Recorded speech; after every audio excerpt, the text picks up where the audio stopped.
Hello friends, आज हम लोग कंपोजिशन स्कीम के कुछ फॉर्म्स करेंगे।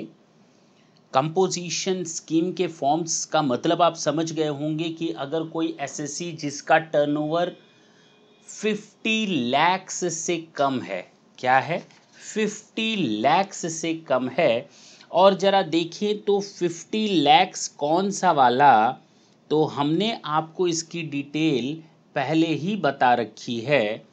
जरा देखें इस डिटेल में, preceding financial year did not exceed 50 lakhs rupees. याद आया? जी सर, बिल्कुल याद आया।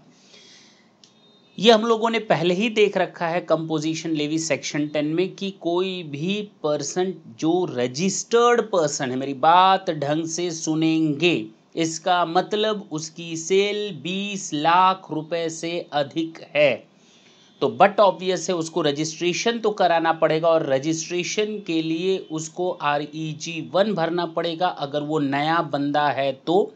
लेकिन अगर वो एग्जिस्टिंग लॉज में कवर होता है, वैट में, एक्साइज में, और वो माइग्रेशन चाहता है तो रजिस्ट्रेशन के फॉर्म नंबर 16 को फिलअप करेगा, REG16 को फिलअप करेगा। ये चीज़ मैंने क्लियर की थी।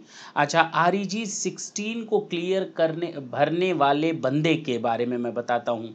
अगर कोई बंदा REG16 में माइग्रेशन के थ्रू आता है और अपना रजिस्ट्रेशन कराता है तो उसके बाद उसको एक फॉर्म भरना पड़ता है जो CMP1 कहलाता है। इधर देखें, GST CMP1, और साफ साफ लिखा है ये फॉर्म, जो मैंने थ्योरी बताते समय आपको क्लियर कर दिया था। Intimation to pay tax under section means composition levy, और एग्जिस्टिंग लॉ में जो माइग्रेट करता है उसके बारे में ये है। जो एग्जिस्टिंग लॉ में माइग्रेट करेगा यानी एग्जिस्टिंग लॉ से GST स्कीम में आएगा, उसके लिए ये फॉर्म है। हाँ, इसका मतलब कोई भी ऐसा बंदा जो एग्जिस्टिंग लॉ में नहीं है बल्कि GST का कानून पहले से चल रहा था और उस पहले से चल रहे कानून में अपना रजिस्ट्रेशन कराता है। मान लीजिए ये 2019 चल रहा है और मैं मान लेते हैं ये 2019 चल रहा है, instead of assuming that this is 2017, assume this is the year 2019 and this is the year in which I started my business, और मैंने अपना बिजनेस स्टार्ट किया और इस 2019 में मुझे लगता है कि मेरी sale will not be crosses over 50 lakhs और this is the first year of registration. मैं माइग्रेशन की सिचुएशन वाला बंदा नहीं हूँ, तो कहा गया for person registered under the act, और वो बंदा जो सेक्शन 10 में जाना चाहता है, ये उनके लिए। तो दोनों में फ़र्क समझ में आया। आज एग्जिस्टिंग लॉ से मैं GST में जा रहा हूँ, मुझे वहाँ रजिस्ट्रेशन तो कराना ही कराना है, साथ में मुझे कंपोजिशन का कंसेप्ट अडॉप्ट करना है क्योंकि मेरी सेल 50 लाख से अधिक नहीं है। तो उस केस में मुझे GST1 फॉर्म सबमिट करना पड़ेगा। अदरवाइज मुझे, अगर मैं उस एग्जिस्टिंग लॉ के कारण नहीं हूँ बल्कि मैं नया रजिस्टर्ड हूँ और GST एक्ट में ही मैं डायरेक्ट रजिस्ट्रेशन करवा रहा हूँ और मुझे ऑप्शन चाहिए कंपोजिशन स्कीम का, तो मुझे भरना पड़ेगा CMP number 2। Is it clear? जी हाँ। इसके साथ साथ अगर देखें तो intimation of detail of stock on the date of opting for composition, मैं फिर से यहाँ पर आपको बोल दूँ कि ये बोलता है existing law migration on the appointed date. Details किसको देनी पड़ेगी सर? बट ऑब्वियस है, डिटेल तो उसको देनी पड़ेगी जो माइग्रेशन की पोजीशन में आता है। अरे, जो माइग्रेशन की पोजीशन में नहीं है, जो नया रजिस्टर्ड है इसी GST एक्ट में, उसको डिटेल काहे की देनी स्टॉक की? बात समझ में आई? जी। तो CMP1 और CMP3, सर CMP1 और CMP2 के कंटेंट में कोई फर्क है क्या? CMP1 और CMP2 के कंटेंट में कोई फर्क है क्या? मैं थोड़ा सा आपको ये दिखा दूं, इधर इसको देखें तो GST नंबर पहले दिख रहा है जी, legal name, trade name, address of principal, place of business, category of registered person, देख लिया ना जी सर। तो मैं इसको थोड़ा सा और नीचे ले जाता हूँ, आपको यहाँ दिखाता हूँ। ये आपका CMP2 है जो न्यू लॉ में यानी कि GST लॉ के द्वारा रजिस्टर्ड है और जो कंपोजिशन में जाना चाहते हैं उनका भी पहला कॉलम GST है, लीगल नेम है, ट्रेड नेम है, एड्रेस है, कैटेगरी। ओ सर, ये पांचों चीज़ें तो आपके CMP1 में भी थी और यही 5 चीज़ें CMP2 में भी हैं। अच्छा, 6 देखें, फाइनेंशियल ईयर है, जुरिस्डिक्शन है, डिक्लेरेशन है, वेरिफिकेशन है, टोटल 9 पॉइंट हैं। इधर देखें जरा, फाइनेंशियल ईयर है, जुरिस्डिक्शन है, डिक्लेरेशन एंड वेरिफिकेशन है।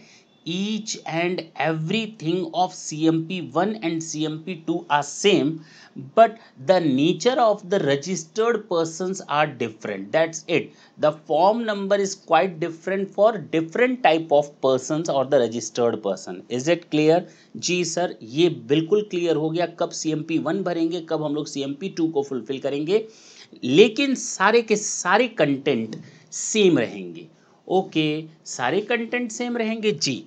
मैं आपको ये भी क्लियर कर दूं कि ये आपके जितने भी फॉर्म हैं 1 2 3 4 5 6 7, all these forms should be filled up by you.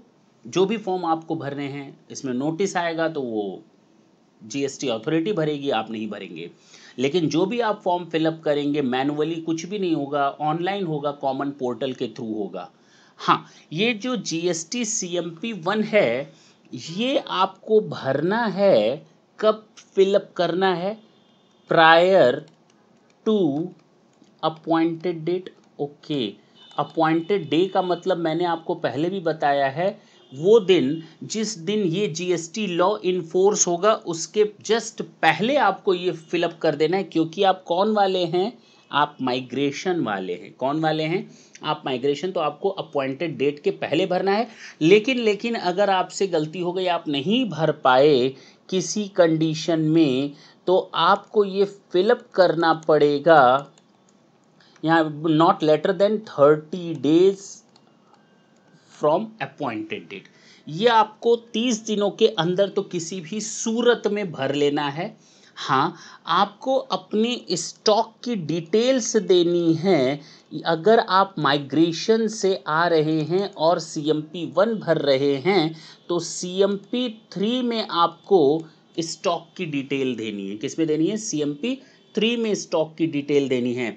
लेकिन ये जो स्टॉक की डिटेल आप देंगे ना, विद इन 60 डेज देंगे। 30 डेज हो सकता है आप नहीं करवा पाए रजिस्ट्रेशन, तो कोई बात नहीं, आप विद इन 60 डेज अपना ऑप्शन चुन सकते हैं। मतलब 30 दिन आपको ऑप्शन चुनने का मौका मिला और 60 दिन के अंदर आपको अपनी स्टॉक की डिटेल्स भरनी पड़ेंगी। इज इट क्लियर जी। हमने यहाँ पर जो भी बात की है, माइग्रेशन के लिए बात की है, उस बंदे के लिए बात की है जिसने रजिस्ट्रेशन रूल 16 के हिसाब से काम किया है, यानी माइग्रेशन में। इज इट क्लियर जी सर, बिल्कुल क्लियर है। ये मैंने यहाँ कोट किया है वर्ड रजिस्ट्रेशन, ना कि कंपोजिशन रूल, और जबकि हम लोग यहाँ कंपोजिशन रूल्स की डिस्कशन कर रहे हैं। अच्छा सर, नाम, पता, फ़ोन नंबर मुझे बताने की ज़रूरत है क्या आपको? नहीं सर, आप आगे बढ़िए। मैंने आपको जब बताया था डिटेल कंपोजिशन स्कीम का, तो मैंने आपको कहा था कि मैन्युफैक्चरर के केस में जो टैक्स रेट है 1% CGST एंड 1% SGST, यानी 2% ये हो जाएगा। बिल्कुल सही है। और यहाँ पर जब मैंने आपको ये बताया था, तो मैंने रेस्टोरेंट वर्ड यूज़ किया था या नहीं? बिल्कुल किया था सर। और आपने उसमें जो टैक्स रेट बताया था that was 2.5%, but it should not be in excess of 5%, means in totality it should not be in excess of 5%। 2.5% से ज़्यादा नहीं होना चाहिए। तो 2% अगर होता है फिक्स, तो 2%, 2%, 4%, 1%, 1%, but this is the maximum tax rate. And other than above 0.5% CGST and 5.5% SGST, ये 1% से अधिक नहीं हो सकता। कुछ बचा क्या? आपको अपना नाम लिखने में दिक्कत होती है क्या? नहीं सर, यहाँ आप अपना लीगल फर्म का नाम डाल देंगे जो अथराइज सिग्नेटरी होगा, यहाँ साइन हो जाएगा, यहाँ आज की डेट और ये प्लेस ऑनलाइन आपको ये फॉर्म फिलअप करना है। अगर आपने CMP1 सीख लिया तो मुझे आपको CMP2 जो कि नए SSC GST लॉ में रजिस्टर्ड होते हैं कुछ भी बताने की ज़रूरत नहीं है। जी हाँ, मुझे आपको कोई भी इसमें डिटेल बताने की ज़रूरत नहीं है।